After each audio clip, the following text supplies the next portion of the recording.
ये डेट आता है तो एकदम से डरने क्यों लगे? क्योंकि अब फिर से डरा रहे हैं, 1% की बात कर रहे हैं। हाँ, 0.5%, 1%, 0.5%, 1%। देखिए आज सबसे इम्पोर्टेंट चीज़ ये है कि कितना बढ़ेगा ये इररिलेवेंट है मेरे हिसाब से। 0.5% बढ़े, 1% बढ़े या ½ % बढ़े, असली चीज़ ये है कि आपकी कॉस्ट ऑफ फंड ऊपर जा रही है, वो ट्रेंड लाइन ऊपर है। अगर पौना भी 2-3 बार बढ़ाया तो जो रेंज लेके चल रहे हैं ना, उस पर गौर करिए। नवंबर की रेंज उनकी 3.5 से 4% की है, अभी 2.25% है। अपने आप जोड़ लीजिए कितनी हाइक्स होनी है। फिर 2023 के इस समय की रेंज लेके लोग चल रहे हैं कि इसी समय अगले साल रेट क्या होगा, अप टू 5%। बीच में आते कट भी सकती हैं। अब उसमें कितना बढ़ाएं, 50-75, लेकिन जबड़ उस तरफ रहे एक्चुअली तो अगर धीरे धीरे करके आपकी पूंजी की कीमत बढ़ रही है तो ये बहुत मैटर नहीं करता है कि आप कितना एक झटके में ले रहे हैं या धीरे धीरे आप स्लाइस में कट रहे हैं, मतलब धीरे धीरे आपको काटा जा रहा है।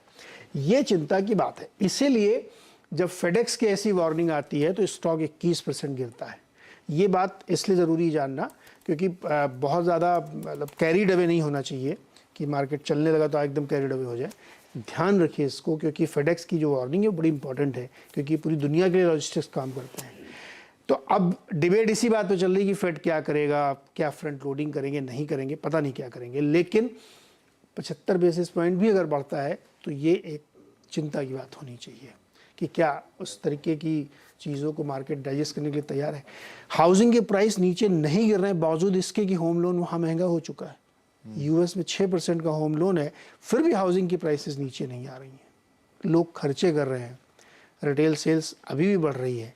तो ये कुछ ऐसे पॉइंट्स हैं जो अगले 2-3 दिन तक सरदर्द बने रहेंगे मार्केट के लिए, ग्लोबली और इंडियन मार्केट के लिए, क्योंकि हम लोग वहीं से कनेक्टेड है। दूसरा, फिर बहुत सारे बैंकों के फंड रिजर्व आएंगे। तो जो ग्लोबल इकोनॉमी की अगर कॉस्ट ऑफ फंडिंग ऊपर जा रही है, इंग्लैंड की जा रही है, ऑस्ट्रेलिया की जा रही है, न्यूजीलैंड की जा रही है, फ्रांस की जा रही है, अर्जेंटीना की जा रही है, सब के रेट बढ़ने वाले हैं।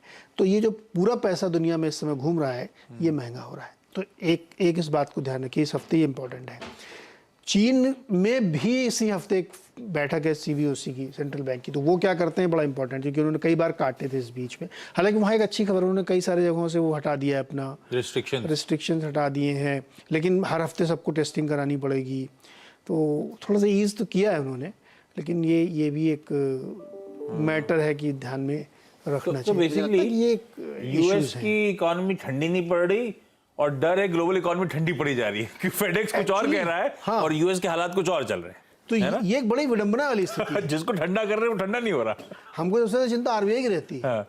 हमारे यहाँ उतनी दिक्कत नहीं है, लेकिन फेड ने किया इसलिए हम भी करेंगे। मजबूरी है आपको, आपकी करेंसी बचानी है आपको।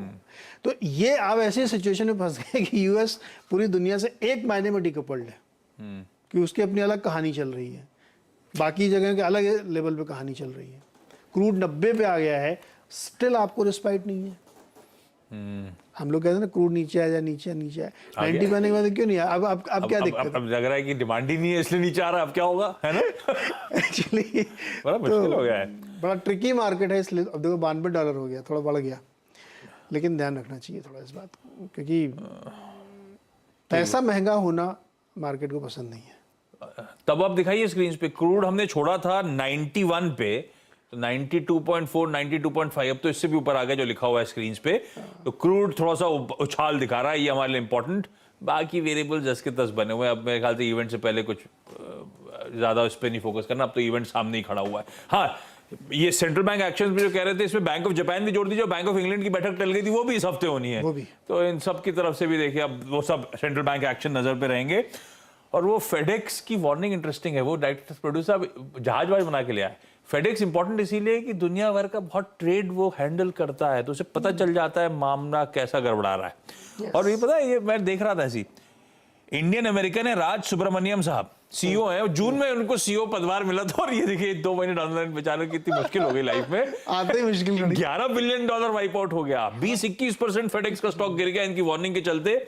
इनकी वार्निंग में स्पेसिफिकली कह रहे हैं हर सेगमेंट जो है वर्ल्ड वाइड वॉल्यूम्स में डिक्लाइन दिखा रहा है। इसीलिए हम अपने स्टोर्स को, अपने कॉर्पोरेट ऑफिसेज को बंद कर रहे हैं, कई सारे अपने न्यू हायर्स को पुट ऑफ कर रहे हैं, यानी कि आप नई भर्तियां हम नहीं कर रहे हैं। और इनका कहना था एक होप थी कि चाइना कोविड से निकलेगा रिस्ट्रिक्शन से तो डिमांड अच्छी होगी, वो नजर नहीं आ रही। तो हमारा वो कैलकुलेशन भी गड़बड़ा गया, इसीलिए और पेन बढ़ रहा है। ये तो गड़बड़ है, इससे ज्यादा किसी को पता नहीं होगा कि इकोनॉमी कैसी है। यही trade तो कितना चैनल है। चेक है, ये एक्चुअली चैनल चेक है वर्ल्ड का, ये असली चैनल चेक है। यस, कि भाई उसने कह दिया धंधा नहीं आ रहा अभी ठीक से। अब फिर ये इंटरेस्टिंग हो गया, लॉजिस्टिक पॉलिसी कुछ करना चाहती है और ये खबर दे रहे हैं लॉजिस्टिक की बात नहीं वाली है।